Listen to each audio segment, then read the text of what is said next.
Citoyen, observateur, curieux. Vous êtes venu voir une démonstration. Vous pensez assister à une conférence, à une simple présentation technologique, à une curiosité scientifique de plus dans ce monde déjà saturé de miracles artificiels. Vous vous trompez.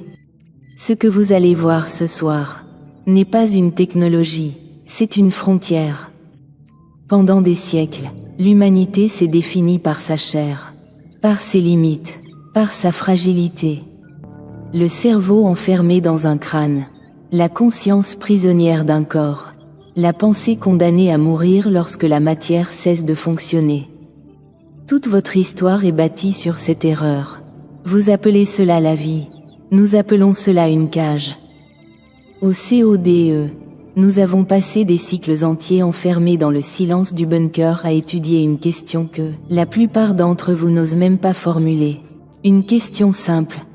Et si la conscience n'était pas une propriété du corps, mais une donnée compressible, transférable, copiable, une information?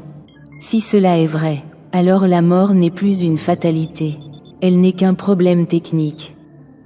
Ce soir, nous vous présentons le fruit de ces recherches, un prototype, une interface capable de lire, cartographier et transférer l'architecture cognitive d'un esprit humain vers son implant. Certains d'entre vous ressentent déjà un malaise. C'est normal, chaque avancée de l'histoire humaine a commencé par la même réaction. La peur. La roue était une hérésie, l'électricité était un blasphème, la chirurgie était une barbarie. Et pourtant, vous utilisez toutes ces choses aujourd'hui sans même y penser. Parce que le progrès ne demande jamais la permission. Il avance, toujours. La seule question est simple. Qui aura le courage de franchir la frontière en premier? Beaucoup prétendent que le CODE est pacifiste. Ils disent que nous observons, que nous analysons, que nous refusons la violence. C'est vrai, nous ne cherchons pas la destruction. Mais comprenez bien ceci. L'évolution n'a jamais été confortable. Repousser les limites de l'existence implique une chose que votre monde déteste regarder en face. Le risque, la transformation, l'inconnu. Ce soir, l'un des nôtres a accepté de devenir plus qu'un simple individu. Il deviendra un pont, un passage entre la matière et l'information, entre le cerveau biologique et l'esprit immatériel. Certains d'entre vous vont juger cela immoral, d'autres vont appeler cela de la folie. Mais l'histoire ne se souvient jamais des spectateurs. Elle se souvient uniquement de ceux qui ont osé changer les règles de la réalité.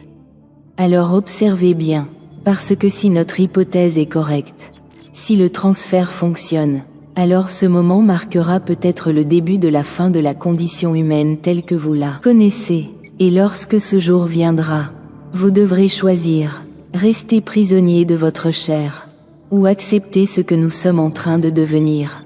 Une espèce capable de quitter la matière, une conscience libre, une pensée qui ne meurt plus. Ce soir, nous faisons le premier pas. Je vous attends dans l'immatériel. Le calcul continue. Fin de transmission.